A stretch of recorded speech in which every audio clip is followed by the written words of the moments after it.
Saluto a tutti voi. Grazie Governatore per aver attivato questo momento di analisi e di confronto nell'ottica propositiva di migliorarci come persone e come Lions e di accrescere la qualità dei servizi che offriamo. È necessaria la verifica dei risultati raggiunti in itinere, al fine di consolidare gli aspetti trainanti che hanno fornito esiti all'altezza delle aspettative e, per converso, rivedere i profili poco soddisfacenti che hanno evidenziato scostamenti dai risultati attesi e che quindi risultano fardelli che frenano il nostro percorso e inficiano le performance e la credibilità. Sarebbe cruciale modificare la rotta, ove necessario, con coraggio. Dobbiamo metterci in discussione se vogliamo crescere. Noi facciamo grandi cose modulando egregiamente i nostri servizi secondo i bisogni rilevati e con flessibilità nell'adattarci alle contingenze come oggi durante la pandemia Covid-19 e non possiamo permetterci di tollerare zavorre. Durante il mio servizio da governatore del nostro distretto, il noi è stato faro di riferimento, come lo sono state pure l'onestà mentale e la coerenza. In quell'anno abbiamo sempre promosso l'armonia, l'amicizia e il piacere di trovarci insieme, come fattori propedeutici al lavoro di squadra. Non ho mai parlato o agito al singolare, non io faccio, ma noi facciamo. Ci siamo divertiti nel portare avanti i nostri programmi, perché ci sentivamo tutti Lions tra Lions, al di là dei nostri ruoli annuali, che tuttavia venivano rispettati. E comunque le attività furono pianificate con accuratezza, utilizzando i corretti metodi del lavoro per obiettivi.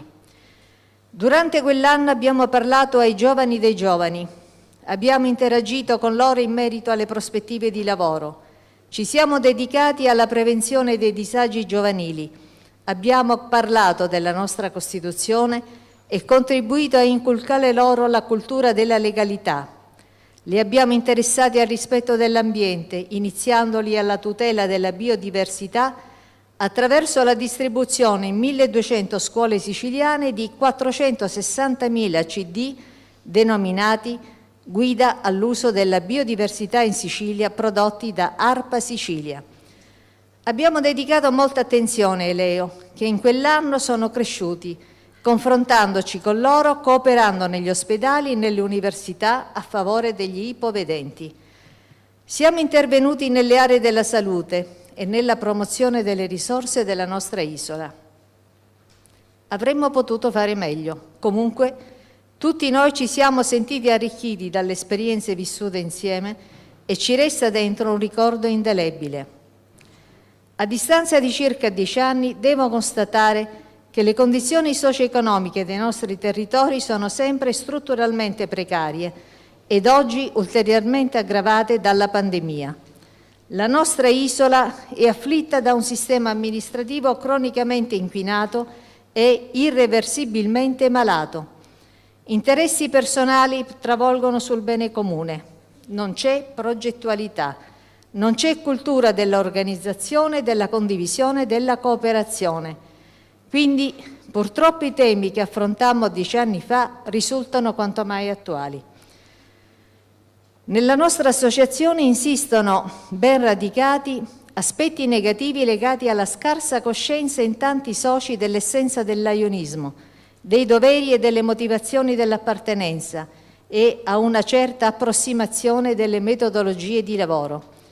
I nostri valori etici di riferimento non possono restare enunciazioni retoriche di circostanza, ma diventare patrimonio radicato del nostro essere e venire concretizzati con impegno e responsabilità mediante comportamenti personali coerenti e azioni efficaci.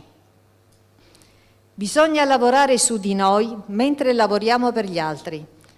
Perdiamo di vista in tanta parte la capacità e la cultura del dialogo come mezzo per relazionarci tra uomini e per costruire insieme.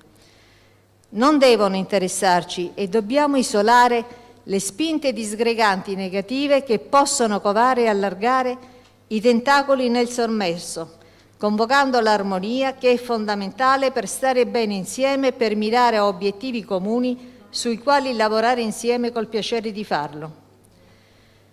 Dobbiamo acquisire e promuovere i valori aggreganti e avere il coraggio di censurare chi, nella società e nella nostra associazione, rema verso la disgregazione per utilitarismo personale. Noi dobbiamo essere una comunità di uomini onesti, di persone per bene, non uno spaccato della società. Ne va della nostra dignità e della credibilità. Comportiamoci da Lions, uniti e protagonisti nel servizio e non malati di protagonismo per la sterile affermazione di noi stessi. A scopo costruttivo mi soffermo su alcune riflessioni a mio avviso utili per aiutarci a progredire. Punto 1. Mi permetto di non condividere lo slogan «Più siamo, più servizi offriamo». Io penso piuttosto che migliori siamo come persone e come Lions, migliori servizi doniamo ai bisognosi. Non siamo un partito o un sindacato che va a caccia di tessere. Noi dobbiamo curare l'uomo e costruire il Lions da prima che sia cooptato nell'associazione. Dobbiamo selezionare persone per bene con comportamenti irreprensibili e indicati come esempi positivi nella comunità. Nei clubs si gioca la partita cruciale. Lì tutti noi cominciamo a vivere il lionismo. Mettiamo subito a proprio agio i soci appena entrati, prima che perdano la voglia di stare nel club o peggio si abbandonino ad atteggiamenti dissonanti rispetto all'appartenenza.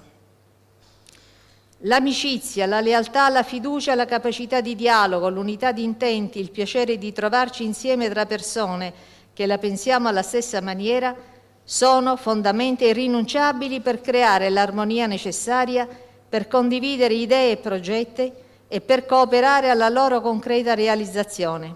In questo solo modo si crea una sinergica pluralità di passione e di competenze. Se stiamo insieme bene, avremo più soci coinvolti, appassionati e soddisfatti, riducendo le perdite e anche le disarmonie. In pratica, ci informiamo e ci formiamo divertendoci, crescendo insieme in entusiasmo e in competenze teoriche e pratiche. Così si serve il lionismo, piuttosto che servirsene. Molti dei nostri problemi sono dovuti a carenza di rapporti leali e a utilizzo irrispettoso o anche utilitaristico del concetto di amicizia. Punto 2. Noi dobbiamo impegnarci per essere credibili. La società deve essere messa in condizione di riconoscere che noi siamo persone serie e che serviamo a qualcosa. Questo ce lo possiamo guadagnare adottando comportamenti irreprensibili e ottenendo risultati probanti con azioni calibrate per dare soluzioni appropriate a problematiche reali. Se la comunità ci riconosce come soggetto autorevole nel miglioramento della qualità di vita nelle comunità, potremo condividere e pianificare in maniera sinergica progetti con gli altri portatori di interesse nella promozione del bene collettivo. Punto 3. Per il bene della nostra associazione e delle comunità che serviamo, se non possiamo esimerci dall'essere molto scrupolosi nella scelta dei soci che cooptiamo, ancor più dobbiamo esserlo nella selezione dei nostri leader. Sono sotto gli occhi di tutti come queste scelte vengono talora effettuate a tutt'oggi con un'attenzione approssimativa riguardo alle caratteristiche umane dei candidati. Se non poniamo dei seri correttivi a questi fenomeni, siamo costretti poi a sopportare le ricorrenti, inevitabili, pesanti ricadute negative. Punto 4. Noi dobbiamo fare le cose con criterio. Acquisiamo un senso se determiniamo impatti positivi sulla vita di qualcuno, prendendoci cura concretamente delle nostre comunità, senza però tralasciare questioni di impatto globale né dimenticare chi soffre dietro l'angolo di casa nostra, realizzando progetti che scaturiscano dall'analisi dei bisogni. Quello che siamo e quanto facciamo dobbiamo farlo conoscere adeguatamente all'esterno usando i media locali, eppure i social tanto graditi ai giovani o anche semplicemente raccontandolo. Aumenterà la considerazione nei nostri confronti e, come dice Choi, potrebbe ispirare qualcuno a fare il primo passo come Lion. Questa chiacchierata nasce dalle mie esperienze La mia intenzione è stata soltanto quella di attirare la nostra attenzione su qualcosa a cui è opportuno dare ancora maggiore impulso e su qualche altra che invece è preferibile raddrizzare seriamente e presto allo scopo esclusivo di rispondere al meglio alle grandi sfide che ci pongono innanzi. In conclusione, ricordiamoci alcune parole chiavi: etica, responsabilità, armonia, lealtà, rispetto, coerenza, condivisione e, senza voler esagerare, anche un pizzico di amicizia non recitata ma vissuta. Confido che le riflessioni di tutti noi risultino utili per innescare un percorso virtuoso. Grazie per la vostra attenzione. Pippo Scamponi.